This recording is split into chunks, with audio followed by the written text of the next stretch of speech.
بسم اللہ الرحمن الرحیم. ناظرین السلام علیکم ورحمۃ اللہ وبرکاتہ. پروگرام دینی معلومات میں آپ کا خیر مقدم ہے. جیسا کہ آپ سب جانتے ہیں ہمارے ساتھ موجود ہیں حجت الاسلام والمسلمین علی جناب مولانا سید محمد اسلم رضوی, رئیس شیعہ علماء بورڈ مہاراشٹرا. آپ کے سوالوں کو لے کر آگا کی خدمت میں حاضر ہوتے ہیں اور آپ کے سوالوں کے جواب لیں گے. آگا ہمارے پاس کچھ سوال وائس میسج میں آئے ہوئے ہیں اور کچھ ٹیکسٹ میسج میں آئے ہوئے ہیں. آگا شروع کیا جائے آج کا پروگرام. بسم اللہ. آگا یہ رہا ہمارا آج کا پہلا سوال. السلام علیکم. وعلیکم السلام. میرا نام تطہیر فاطمہ ہے اور میرا مولانا اسلم رضوی صاحب سے ایک سوال ہے.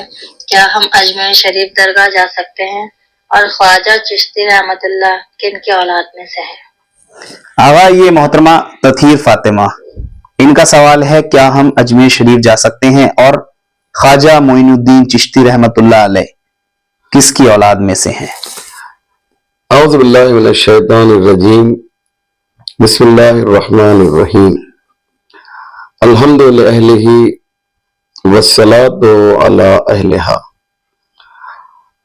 محترمہ بہت ہی عمدہ سوال آپ نے کیا ہے جی. کہ خواجہ اجمیری جنہیں خواجہ خواجگان بھی کہا گیا ہے, سبحان اللہ, جو خواجہ غریب نواز بھی ہیں, سلطان الہند بھی ہیں, اور ان کا جو لقب ہے وہ اجمیری ہے جی, کیونکہ یہ اجمیر میں مدفون ہیں. نام ان کا معین الدین ہے اور ان کے والد کا نام محمد غیاث الدین ہے.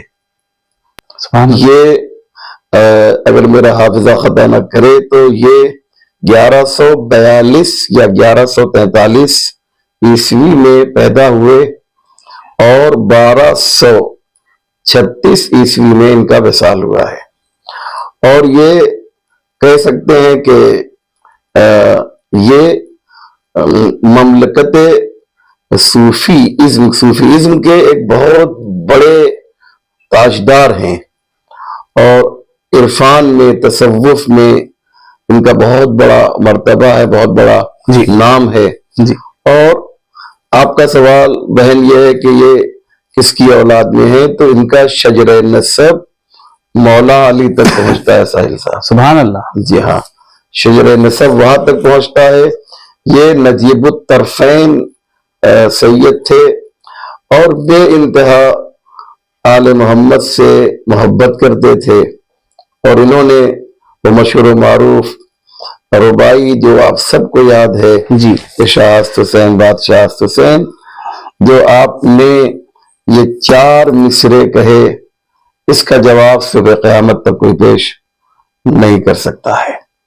اس لیے میں تمام محبان اہل بیت سے یہ گزارش کروں گا کہ آپ لوگ اجمیر شریف ان کی زیارت کے لیے جایا کیجئے. جی, کیونکہ ہم شیعہ بھی ان سے بے انتہا عقیدت اور ارادت و محبت رکھتے ہیں. بہت بہت شکریہ آغا, بہت اچھا آپ نے جواب دیا ہے.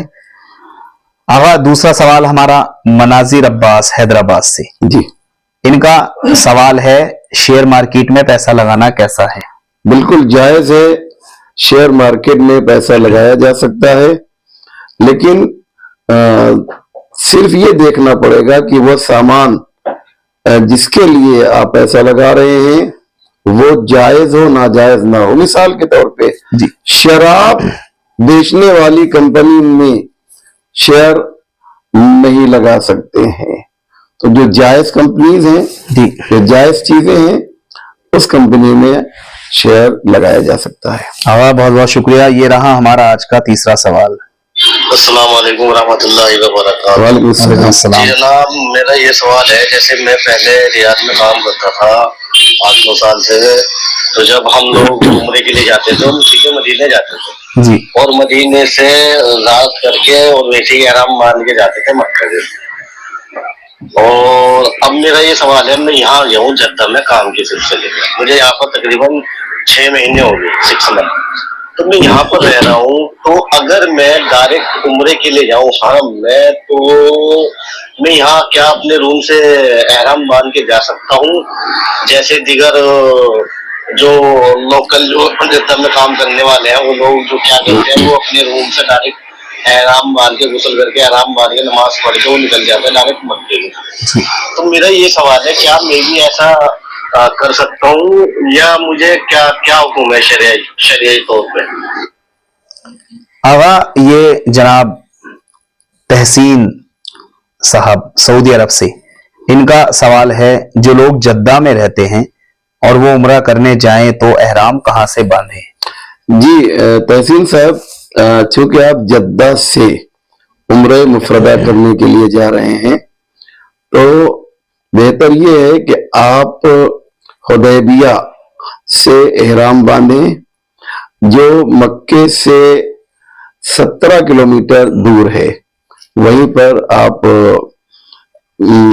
احرام باندھیے، اپنا لباس احرام پہنیے، نیت کیجیے اور جو اس کے ارکان ہیں تلبیہ وغیرہ پڑھ کے محرم ہو جائیے۔ آغا ہمارا آج کا چوتھا سوال محمد حسین دلی سے، ان کا سوال ہے کچھ لوگ مجلس چہلم میں اپنی شخصیت کو بڑا کرنے کے لیے شادی جیسا انتظام کرتے ہیں، اسلام میں ایصال ثواب کی مجلس کیسے بتائی گئی ہے؟ دیکھیے، ہر وہ عمل جس میں خلوص ہو جی اور ریاکاری نہ ہو، اسلام نے اسے جی قبول کیا، اسے اہمیت دی ہے۔ اگر آپ شادی جیسا انتظام خلوص کے تحت کر رہے ہیں، یعنی آپ کا مقصد یہ ہے کہ امام حسین اور اہل بیت راضی ہوں، جی تو یہ بہت اچھی بات ہے اور یہ کام ثواب کا کام ہے ساحل صاحب۔ جی لیکن کیا ایسا ہوتا ہے کہ وہ لوگ جو اپنے مرحومین کی مجلس چہلم میں لاکھوں روپے خرچ کر رہے ہیں، میں نہیں کہہ سکتا ہوں، بڑا میرے لیے اہم مسئلہ ہے، جی لیکن یہ کام عام طور سے ضبط کے ساتھ کہنا پڑ رہا ہے کہ شو آف کی نیت سے ہوتا ہے، جی نمبر ایک۔ اور دوسری بات یہ کہ چونکہ اب لوگوں نے مجلس چہلم کو اس قدر بڑا کر دیا ہے اور اسے وسیع کر دیا ہے کہ ہر آدمی جس کے ماں باپ بوڑھے ہو چکے ہیں اور وہ لبے گور ہیں، جی دنیا سے جانے کے قریب ہیں۔ پہلے ہوتا یہ تھا کہ کسی کے گھر میں بچی پیدا ہوتی تھی تو ماں باپ کو فکر ہوتی تھی کہ اس کے جہیز کا انتظام کیسے کریں گے۔ اب کیا ہو رہا ہے کہ کسی کے گھر میں ماں باپ ضعیف ہوتے ہیں، جو بچوں کو فکر یہ ہوتی ہے کہ ان کی مجلس چہلم کیسے کریں گے۔ میں مجلس کا مخالف نہیں ہوں، غلط میسج نہ دیجیے گا، جی مقصر اور غالی والی بحث میں نہ جائیے گا، لیکن یہ یاد رکھیے کہ اس سے جو نقصان یہ ہو رہا ہے کہ جو مڈل کلاس یا لوور مڈل کلاس کے لوگ ہیں وہ بھی مجبوراً، کیونکہ ہمارے ججازات بھائی نے کیا ہے، ہمارے خالزاد بھائی نے ایسی مجلس کی ہے، اکثر فلاں ذاکر کو بلایا ہے، اتنے ہزار لوگوں کو کھانا کھلایا ہے، بہت بڑا نقصان ہے۔ اور اگر اس پہ لگام نہ لگائی گئی تو مجھے ایسا لگتا ہے کہ شادی سے بڑا مسئلہ جو ہے وہ مرنے کا ہو جائے گا۔ اس لیے خلوص کے ساتھ جو بھی کام کیجیے گا وہ قابل قبول ہے، ریاکاری اگر ہوگی تو اس کی کوئی اہمیت نہیں ہے۔ بہت بہت شکریہ آغا، بہت اچھا پیغام بھی دیا آپ نے اور بہت اچھا جواب۔ آغا یہ رہا ہمارا آج کا 5واں سوال۔ آپ سب کو ہم سب کی جانب سے السلام علیکم ورحمۃ اللہ وبرکاتہ۔ وعلیکم السلام۔ جان محمد ابن لیاقت علی مرحوم مظفر نگر سے۔ حضور، ہمارا یہ سوال ہے کہ ہم یہ جاننا چاہتے ہیں کہ زیادہ تر معاشرے میں لوگ اس بات سے واقف نہیں ہیں کہ حنوت کسے کہتے ہیں اور حنوت ہوتا کیا ہے، تو برائے مہربانی رہنمائی فرمائیے کہ حنوت کس کو کہتے ہیں اور کس کو کیا جاتا ہے۔ آغا یہ جناب شان محمد مظفر نگر سے، ان کا سوال ہے حنوت کس کو کہتے ہیں؟ میرے عزیز شان محمد صاحب، جی یہ ایک عمل ہے جو میت کے ساتھ انجام دیا جاتا ہے۔ البتہ لوگ اس کو حنوت کہتے ہیں، لیکن میں بتا دوں کہ حنوت لفظ زیادہ صحیح ہے،